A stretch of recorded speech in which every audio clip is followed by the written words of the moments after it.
Добрый день, шановные сябры, добрый день, шановные спадарства. 5 падзеяў ад Вячеслава Сіўчыка і я, Вячеслав Сіўчык. Мы в гэтым годзе будзем крыху перабудоўваць гэтую перадачу, таму сёння за неполны тыдзень, 6-11 студзеня прапануецца наступныя 5 падзеяў. 11 студзеня 163 гады друку першага нумара мужицкай правды Кастуся Каліновскага. Другое, 9 студзеня, День памяти Игоря Ходановича. Третье, 6 студзеня в Австрии партия «Свобода» формуе урад. Четвертое, 10 студзеня Укрпошта выпустила марку про Будапештский меморандум. И 5, 8 студзеня пачатак маневров в Гомельском районе в Беларуси. 11 студзеня адбылася вельмі лёсавызначальная падзея в истории Беларуси. Это надрукаваны был первый номер «Мужицкой правды». Вы все ведаете, что было всего 7 номеров «Мужицкой правды». И вось беларускай правды сёння абсолютно не хапае. И белорусы в наш тяжкий час мусят выйти со всей этой ГБшной хлусни, которую им накидали. И в этих якраз нарративах весь час белорусы блытаются, в том лику по выборших фарсах, и вернуться до белорусской правды. И памятать, что Кастусь Каліновскі пайшоў на лукишках на свою Голгофу за весь белорусский народ. И ягоны запавет яшчэ не выкананы. Зараз вельмі змрочны час, калі спрабуюць знішчыць Беларусь, калі спрабуюць знішчыць і памяць пра Кастуся Каліновскага. Але гэта просто немагчыма. Беларусь менавіта вечная, таму што ніхто з суседніх народаў в той перыяд не меў такой моцнай асобы, як Кастусь Каліновскі. Натуральна, лёс беларускага народа в 20-21 стагоддзі он был вельмі трагічны. Там были нават и колгасы имя Каліновского, зараз есть полк имя Каліновского. Все было, все есть, розное. Але я сам бачил депутата Верховного Совета 12-го скликання, якія зрабіліся беларусамі пасля того, як прочитали менавіта мужицкую правду Кастуся Каліновского. И я ведаю нашу белорусскую легенду, что наш найвелікший гений Янка Купала, які писал польской мовой, бо лічылася, что это мова гаспадароў, а наша белорусская мова, она простая и только вот для народа. Так вот, Янка Купала пачал писать гениальные творы нашей мовой и стал нашим национальным пророком. И тады, калі ён в библиотеке Тышкевичаў прочитал менавіта мужицкую правду Каліновскага. Таму памятайма.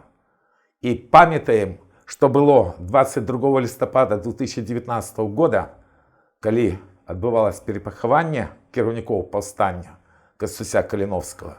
И весь свет мог побачить, что абсолютная хлусня и что нема в свете белорусов. Белорусы были, бо Кастусь Каліновскі найвелікшы герой найновшего часу в Беларуси. Менавіта ён ёсць бацькам национально-вызвольного белорусского руха, который все равно мусіць перамагчы. Бо рано ці позна беларускі народ повинен мець правы. За гэта паклаў сваё жыццё Кастусь Каліновскі свой да свайго па свае. Шановныя сябры, вельмі цяжка зараз. Таму вельмі прашу падтрымаць YouTube-канал Вячеслава Сіўчыка. Вельмі прашу, каб распаўсюджвалі першую чаргу інфармацыю аб тым, што такі YouTube-канал ёсць. Вельмі прашу каментары, вельмі прашу, каб задавалі пытанні, падказвалі, на якія тэмы гаварыць, бо тэмаў шмат. І, натуральна, абсалютна сур'ёзная просьба. Хто можа, хоць мінімальна, дапамажыце фінансава. Гэта можна зрабіць па першай спасылцы в каментару. Будзьма разам. Свой да свайго па свае. 9 студзеня. Это День памяти Игоря Ходановича. Игорь Ходанович – молодый белорусский литератор, який был забиты в Менску в 1966 году, бо он был беларускамоўны. Магчыма, был бы гениальный поэт, але не поспел он шмат написать, бо в Менску ему попросили каля телефонной будки говорить не на нашей белорусской мове, а на чалавечай мове. И, калі он адмовіўся, его забили ударом ножа. Бо беларусаў знішалі и беларускую мову знішаюць. На вялікі жаль, Вось гэтая ГБшная расійская шушера, яна зараз мае вельмі великую моц. Я глядел 4 гадзіны прямого рэпартажу с апошняго судового паседжання по справе забойцы Ірины Фаріон во Львове. И абурэнню моему просто немагчыма было сказать, потому что там падтрымліваюць, в тым ліку приехали теточки со всей Украины для того, как вручить забойцы Ирины Фаріон под номером 22 майку фанатов Днепра. То, что идут вот эти все московские ГБшные размовы, что на фронте по-русски разговаривают, и вся московская пропаганда, и это во Львове после забойства. Мы мусим разуметь то, что кричали на улицах тады Львова, змагаючыся с этими ГБшными нарративами, поплечники Ирины Фаріон. Мова – гэта зброя. І за мову акупанты заўсёды забівалі беларусаў. На вялікі жаль, абсалютная большасць беларусаў нават не ведает, што был Игорь Ходанович. Знайдзіце в гугле про яго, там не шмат, лишь есть информация, бо в этот день, 9 студеня, день памяти Игоря Ходановича. Памятаем про гэта, вечная память. Третья падзея, гэта падзея адбылася 6 студеня. Гэта вельмі вядомая в Европе ультраправая партия свободы в Австрии пачала фармаваць урад. Ну, гэтая партия, она была молодшим партнером уже во ўрадах Австрии, ничего в этом дзіўнага нема. Гэтая падзея, чему такая вельмі сур'ёзная, потому что пасля перамогі Дональда Трампа на выборах президентских Злучаных Штатов Америки адбыліся вельмі такие сур'ёзныя уже падзеі в Европе. Явно бачна, что адбываецца пэўны транзит до ультраправых партий, якія по великому рахунку не з'яўляюцца в Европе альтернативой тых ужо законов, тых уже, калі сказать, простой мовы, понятий, которые были навязаны за апошнія 30 гадоў, бо яны просто тыя ці іншыя аспекты критикуюць. Что небяспечна в этих партиях? Ну, первое, то, что яны все мают сувязі с Москвой вельмі сур'ёзнай. Может быть, некая тут для их отговорка, что был Черчилль, был Рузвельт, якія згодны были змагацца разом хоть с чертом супраць нацизма, а в Европе вельмі сур'ёзная ситуация насамрэч. Але ж гэта б'е по беларусаў, потому что все гэтыя партии, яны праз Москву завязаны и на пачвару Александра Лукашенко. Ситуация абсолютно неоднозначная, потому что то, что зрабілі с Европой за апошнія 30 гадоў, это сапраўды просто некий эксперимент, незразумела для чего это проводится. Але для беларусаў все-таки момент истины ў тым, что никто за их нічога рабіць не будзе. И трэба заканчивать эту небяспечную эпоху, калі менавіта ГБшные нарративы в СМИ, ГБшные нарративы в белорусской политике, и все-таки трэба казаць про белорусские национальные интересы. Бо ситуация вельмі жахлівая, и приход до ўлады тых же ультраправых партий в шэрагу европейских краінаў, это таксама в пэўнай ступени не только барацьба с теми экспериментами, которые проводятся в Европе, але ж это вельмі моцная падтрымка и жахлівого российского империализма, які ёсць смяротным ворагам беларускага народа. Памятаем про это. Четвертая падзея, яна дастаткова была бы смешная, калі в наш час трагічны яшчэ засталася месца для гумара, для нейкіх імпрэзаў. Гэта Укрпошта, прабачце, выпустила марку про Будапештский меморандум, докладно процитовавший Владимира Зеленский, который сказал, что Будапештский меморандум – херня. Там пошел уже российский мат, бо был вельмі великий подкаст, записанный на 3 гадзіны с одним с американским журналистом. Я перше хотел бы заперечить таким словом президенту Украины, бо Будапештский меморандум не может быть таким, как сказал Владимир Зеленский, бо он образил великие краины, Злучаные Штаты Америки. Великобритании, подписи которых есть под Будапештским меморандумом. Он, конечно, забылся, что Будапештский меморандум отдельно был для Беларуси, для Украины, для Казахстана, и что великие краины брали на себя обовязки про демократию и незалежность в этих краинах. Ну, Зеленский не дарма ж сказал про то, что у него цудоўнае пачуццё гумора, так абразіць Злучаныя Штаты Америки и Великую Британию это трэба было уметь, но он абразил. Найбольш в прессе были цитаты з іншых кавалкаў інтэрв'ю Владимира Зеленского, бо прошло амаль што 3 гады, як я разумею, он зараз думает про будущие выборы. И он ведает, что Лукашенко был самым популярным политиком вельмі долгий период в Беларуси. И тому он праз 3 года агучил, что, оказывается, он размаўлял с Лукашенко.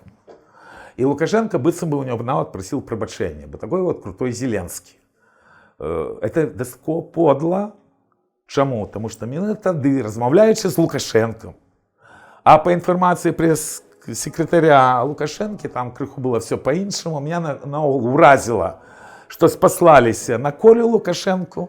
Коля Лукашенко оказался просто, у него были особистые контакты с президента Украины. Была белорусская трагедия. Коли Байструка, сына Байструка, рыхтуют на кіраўніцтва, такого не было за всю письмовую историю Беларуси.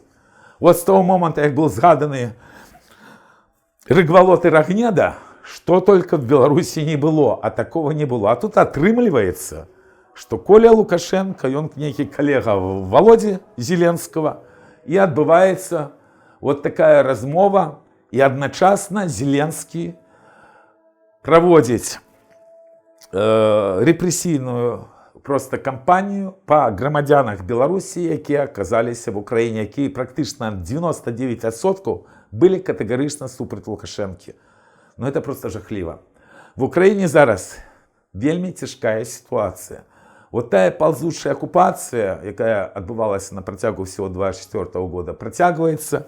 На великий жаль, я прошу прабачэння перед глядачами моего канала, нават я сказал рэчаіснасць, потому что в одной из передач я спосылался менавіта на Владимира Зеленского, он вельмі шмат избившего говорил, что у них зрабілася меньше ухилянтов.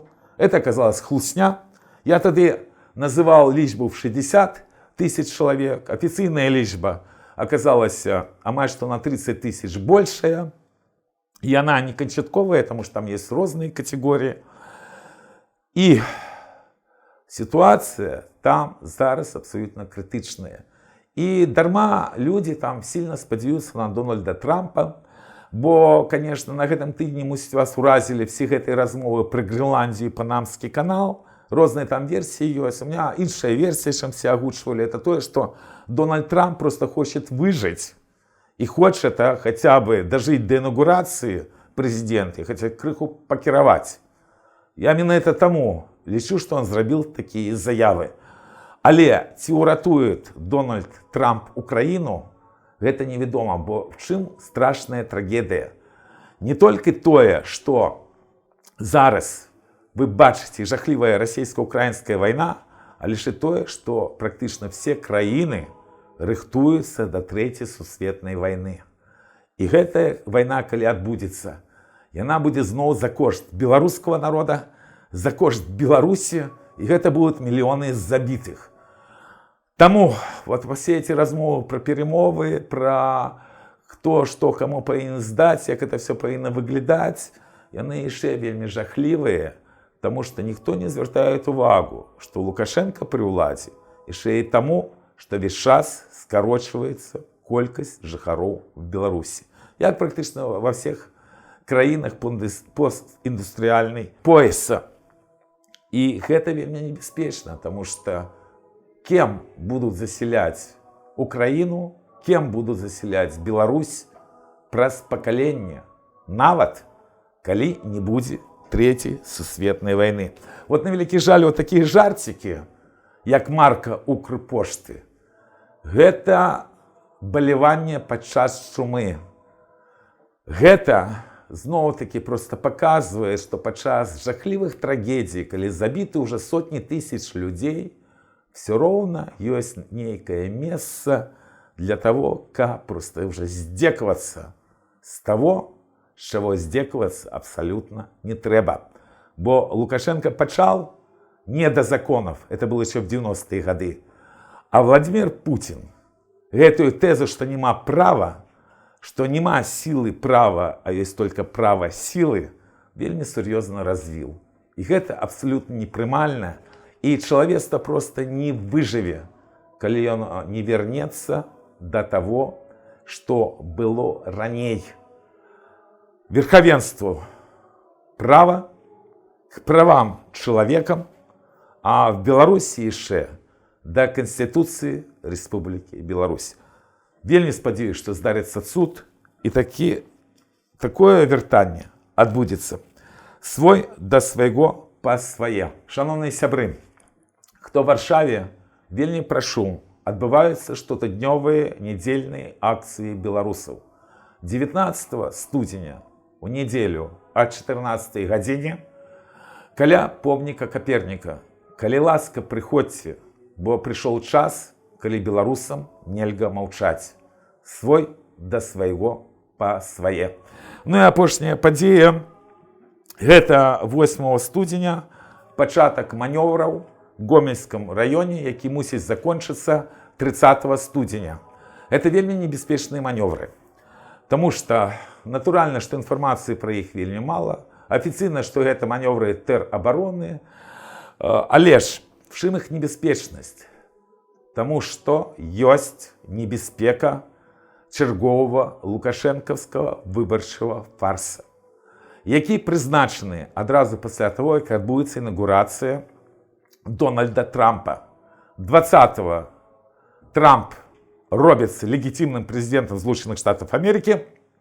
26 студзеня чарговы лукашэнкаўскі выбарчы фарс. Чым небяспека? Ну, для Беларусі гэта зразумела, таму што беларускі народ пазбаўлены з 96-го года права выбіраць уладу. І кожны выбарчы фарс — это проста здзек над беларускім народам. На вялікі жаль, шмат хто яшчэ жыве в мінулым выбарчым фарсе, які адбываўся в часы гібриднай вайны Расійскай Федэрацыі супраць Беларусі, калі адбывалася пандэмія, калі ставілася задача так званай глыбокай інтэграцыі. Вот праз гэтых новых актораў, якіх кінулі ў 20-м годзе, які былі завязаны з Масквой, Масква выйграла гэты этап, а людзі, на вялікі жаль, шмат хто жывуць зусім в іншым, в нейкай перамогі альтэрнатывы выбарчым фарсе, што абсалютная хлусня. Ёсць інфармацыя аб тым, што 97% сябраў выбарчых камісій 2020 года будуць гэтак жа працаваць на гэтым выбарчым фарсе. На ім могуць адбыцца розныя рэчы, што бы сёння не казалі аналітыкі, бо, на вялікі жаль, умацаванне лукашэнкаўскай дыктатуры — это умацаванне і спецслужбаў, і таму спецслужбы маюць дастаткова вялікі ресурс і резерв для того, каб выкарыстаць розныя падзеі, в тым ліку выбарчы фарс. Але ж найбольш верагодна, што Лукашенко сапраўды напіша тыя лічбы, што хоча, ніхто яму не забароніць гэта зрабіць. Абмежаваннем тут у нее ніякак няма, і тут есть жахлівая небяспека, пра которую кажу і пра што маўчыць вся дыаспара. Сёлетні выбарчы фарс, ён пагражае всему чалавецтву, таму што Александр Лукашенко, его диктатура, гэта была только прелюдия, пролог до того, как усталевалась улада Путина в России. Практично технологии по зменшэнню свободы правоў былі адпрацаваны в Беларусі, пасля перенесены в Россию. Ясно, что сам Лукашенко таксама прадстаўнік расійскага імперыялізма, ён ніколі іншым і не быў. І вось гэтая лукашэнкаўска-пуцінская банда, яна на вачах всего света за заходнія грошы, за кошт спекулятыўных коштах на нафтапрадуктаў, апошнія 30 гадоў і займалась только тым, што яна рыхтавалася да сусветнай вайны. Бо расійска-украінская вайна — это только пролог. І той тэрор і рэпрэсіі, пра які маўчаць в свеце, і які абрушыўся на беларускі народ пасля выбарчага фарса 2020 года, мае толькі одно лагічнае тлумачэнне. Такім чынам, гэтая банда нелегітимная спрабуе загнаць беларусаў на вайну. каб яны падпарадкоўваліся бандитам і ваявалі за Москву. І гэта жахліва для ўсіх. Акрамя таго, вельмі вялікай пагрозай для чалавецтва з'яўляецца тое, што выбарчы фарс лукашэнкаўскі, які яшчэ да гэтага часу цынічна некаторыя называюць выбарамі, это адпаведная тэхналогія, якую можна зрабіць в любой краіне. Неважна якой, постіндустрыяльнай, ці там нейкай адсталай зусім, которая жыве невядома в якім часе. Бо все вельмі проста. Народ не мае права выбіраць уладу. Замест гэтага сама ўлада піша тыя лічбы, якія яна хоча, праз манаполію выбарчых камісіяў, і пасля таго, як абмежаваны практычна все свабоды і правы, выкліканы якраз тым, што называецца ў свеце выбарамі. Все проста, ясна, і гэта можна зрабіць в любой краіне. Больш што элементы выбарчых фарсаў я бачу зараз не толькі в постсавецкіх краінах, бо шмат уже режимаў ёсць, якія падобны на режим Александра Лукашэнкі. Просто Александр Лукашенко уже 31 год пры ўладзе. Але ж я бачу шмат якія элементы лукашысцкіх выбарчых фарсах, в тым ліку і на демократычным захадзе. Это таксама небяспека всему чалавецтву. Третья небяспека. Вельмі кепска, што хтосьці прыдумаў, што няма тактычнай ядернай зброі в Беларусі. Гэта прыдумкі. Я не веру в тое, што это нейкія жартачкі Пуціна і Лукашэнкі, бо знаю, што такое тактычная ядерная зброя. І гэта небяспека не толькі для беларускага народа, бо не бывае добрых ядерных бомбаў. І ядерная катастрофа, так, в постчернобыльскай Беларусі, ну гэта сапраўды сусветная катастрофа. На вялікі жаль, не выкарыстана тое, што выбарчы фарс пагражае всему чалавецтву, не стаіць на павестцы дня нават в умовах расійска-украінскай вайны і магчымых перамовах, а вывадзе тактычнай ядернай зброі з тэрыторыі Беларусі і молчат пра нацыянальныя інтарэсы беларускага народа. Таму выбарчы фарс сёлетні – это страшнае выпрабаванне для ўсіх, для беларускай нацыі, для Европы, тому што Беларусь – цэнтр Европы і две сусветныя вайны якраз адбываліся вельмі сур'ёзныя баі менавіта на тэрыторыі Беларусі, і для чалавецтва, таму што нельга, каб будучыні было нешта падобнае на тое, што мы можам назваць простым, але ж вельмі кепскім словам лукашызм.